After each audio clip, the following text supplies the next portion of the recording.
Hey everybody. Hey, it's been a minute since I've done a video, but I thought I'd jump on here today. I just got back from my long walk. Today is my cardio day for the week.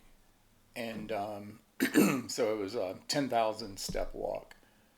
And thinking about some things I have to reply in email, but also, and I've got my backup glasses that I wear outside with um, my shades and everything when it's sunny and hot, but not today. It was a little overcast, so I just had them flipped up. But anyway, um, I was thinking about today is the 25th and Tuesday is the 30th. And on my local news, and even on some of the news YouTube channels, nobody's talking about the shutdown, the government shutdown. And I was scratching my head. And of course, this is not the first time or anything like that, but I was like,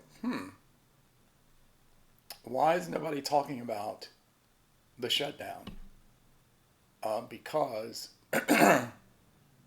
if there is no continuing resolution or a full budget, the government will shut down at midnight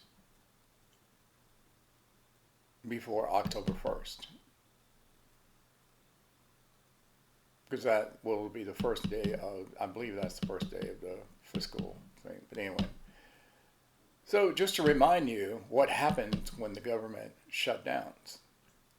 Non-essential federal agencies cease operations and hundreds of thousands of employees are furloughed or required to work without pay. And of course, that's happened before. But of course, a lot of federal employees have been fired. But here's what we go. Many federal employees are classified as non-essential and are furloughed, meaning they are placed on temporary unpaid leave. Now, in DC, I know how expensive it is to live in DC. One of my ride share yesterday, day before on Tuesday, she moved from DC to here in Charlotte, and we were talking about the housing prices and everything, and she's a renter, and she's okay with her apartment because her two bedroom, two bath is like $1,700 a month. I'm like, get out. That's ridiculous. And then she said, nope, because the same the same apartment in D.C. that she used to live in was $3,700 per month. Yeah, and so um, in my neighborhood, there are some rentals in my neighborhood, and the average rental of the house, and it's a house, 4 bedroom. Some of them are 4 bedrooms and 2.5 baths. Some of them are 5 bedrooms and three bathrooms. The average rent is anywhere from right around $2,600 per month, with no, and that doesn't include utilities and things like that. And this neighborhood doesn't have amenities like pool or anything like that. But anyway, um, those deemed essential, such as military personnel and air traffic controllers, must continue working, and TSA as well. TSA is part of it, without pay for the duration of the shutdown. So can you imagine? You are made to work without pay. Now, granted, when the government is reopened, then you'll get your retro pay back. But what if the government is shut down for at least 30 days? and you only have 1 month of rent and utilities and all that for 1 month, and which means you're going to use that on October 1st,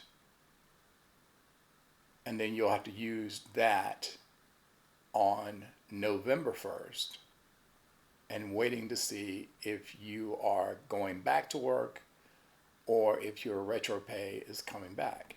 You know, that's stressful. That's stressful. But again, the military, we're in battles, we're in skirmishes. They're working. Air traffic controllers. There's always something. The FAA, under the Trump administration, is trying to clean up the air controllers industry, but they're going to be mandated to work with no pay.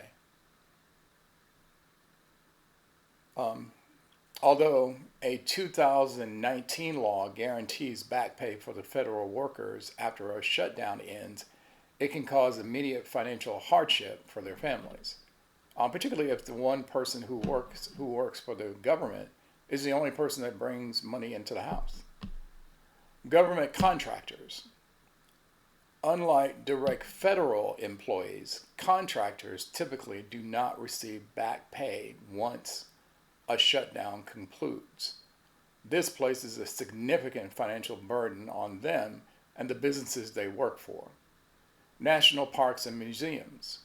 Federally managed sites like the national parks and Smithsonian museums often close, leaving visitors without access to the facilities and the services. During past shutdowns, some parks remained open but experienced issues with trash and vandalism due to a lack of staff. Can you imagine? You go to, can you imagine going to the zoo, which is a public place managed by Parks and Services, and there is no staff? Can you imagine?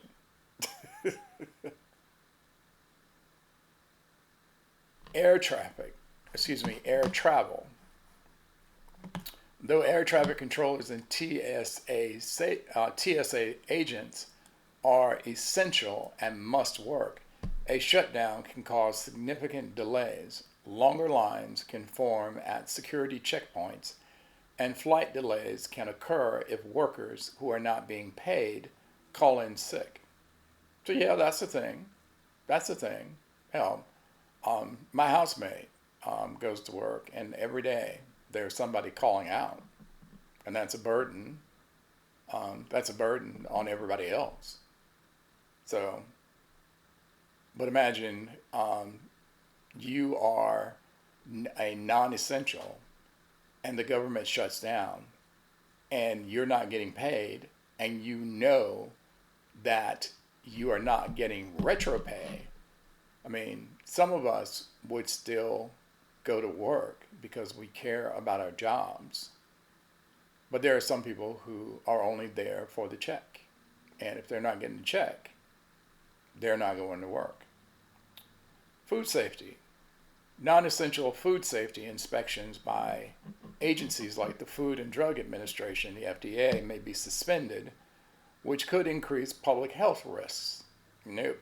That's all I'm going to say. I'm not going to hijack this video about autism and Tylenol, the FDA, and all of that. Disaster relief. This coming weekend is the 1-year anniversary of Hurricane Helene. And then now they're talking about multiple hurricanes potentially in the Atlantic that might be coming toward the East Coast. And I can tell you, that is being focused on the local news because some parts of the mountains and those cities and those towns have come back, but there are still areas that still look like a bomb dropped because the federal government is not helping the state. As a matter of fact, our president said that this should be on the states. And I can tell you, the state of North Carolina, with a Republican controlled legislature, even though we have a Democratic governor who are trying to negotiate, the controlling caucus of the Republican legislatures are MAGA factions. And they don't want to release the money. And so people are begging for assistance. And there are nonprofits that are helping people rebuild, but they can only do so much. They can only do so much. There are some people who are still living in campers, waiting for assistance to clear their land so they can rebuild. Asheville says that they're open for business. I would say 98% of the roads are back open. Bridges are, particularly I-26, is open, but it's going to take decades for it to be back to where it was. But that type of the type of life, it's not going to be the same. It's not. This is a new day. They never thought that a hurricane would come to the mountains.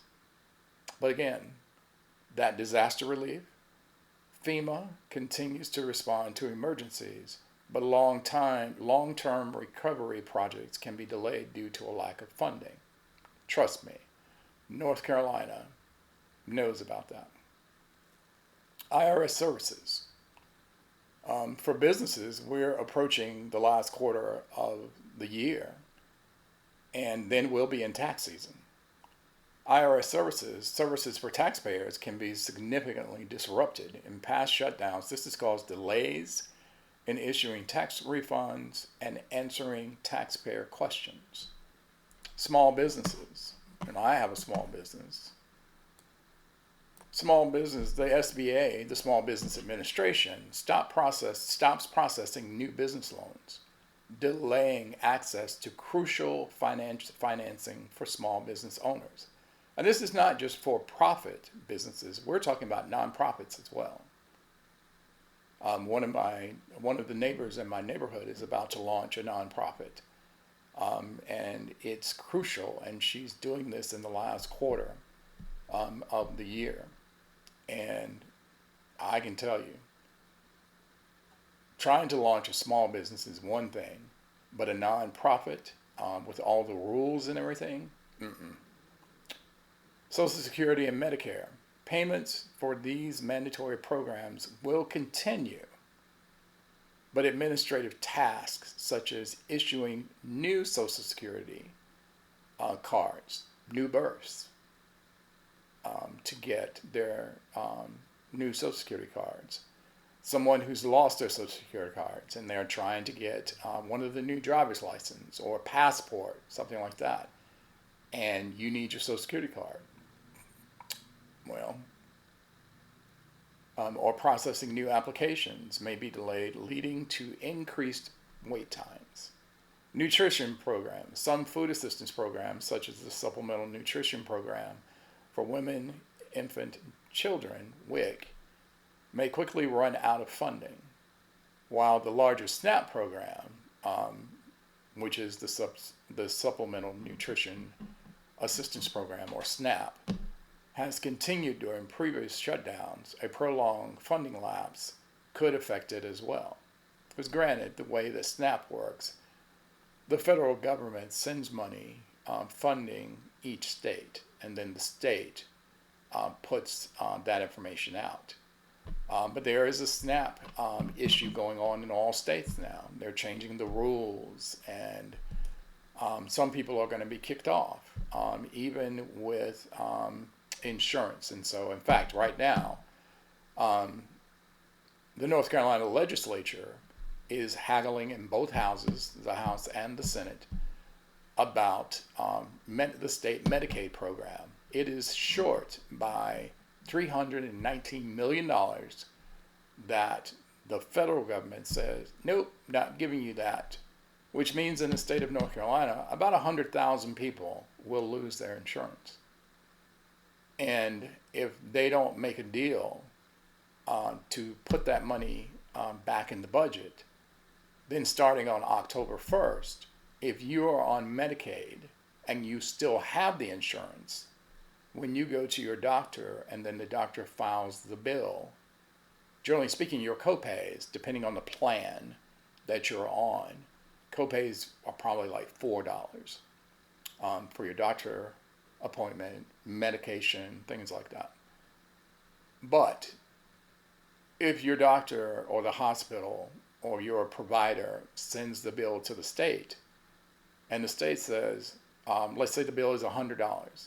State says, nope, we're not paying you $100, minus the $4. We're going to give you $50, and then you will either eat this or your patient has to pay the balance.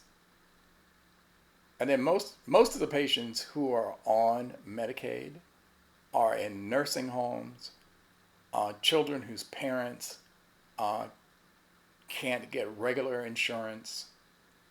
That's what the state Medicaid program is for. Disabled people who are not qualified for disability. Anyway, I was just curious about why. I mean, are we so desensitized, or so not desensitized, but because of everything that has been going on, the assassination of Charlie Kirk, the funeral of Charlie Kirk, the murder here in my area of a Ukraine immigrant who was murdered on the rail. They're talking about that, particularly the right. They're talking about that. But nobody's talking about the government shutting down.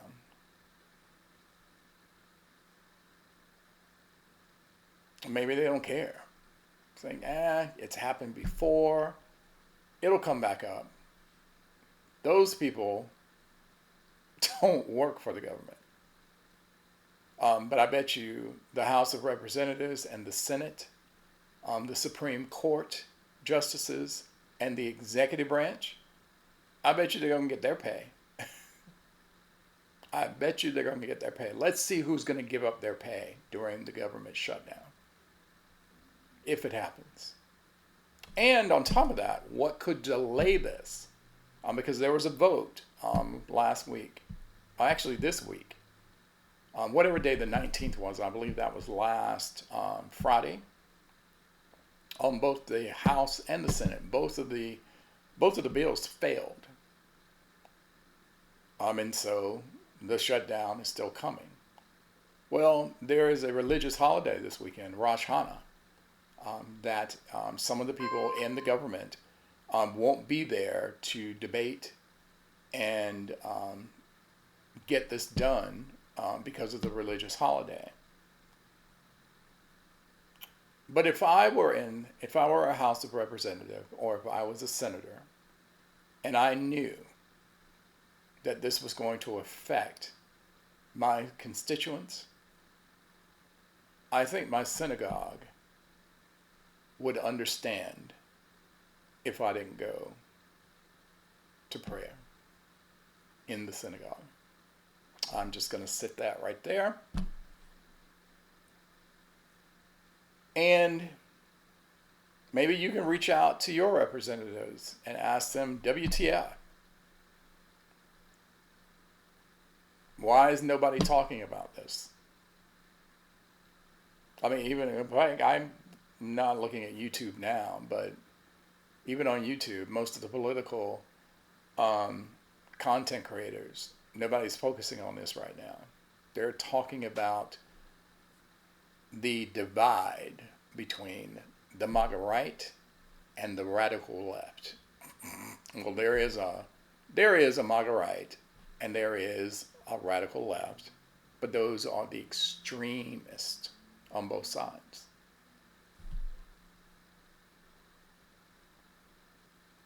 But like I said, I will wrap this up because I haven't stretched yet, and I need to cook. I need to eat. I got I got multiple emails to send out. Today's trash day, so tomorrow morning is trash day, so I got to do all that. So anyway, wrapping this up as I always do. Hashtag elections have consequences. Hashtag municipal elections in your area may be happening this year, but next year, hashtag 2026 midterm elections. And I'll circle back to the main one. Representation matters. Elections have consequences. Y'all have a good day. And you have my sympathies if you work for the federal government. See you on the next one.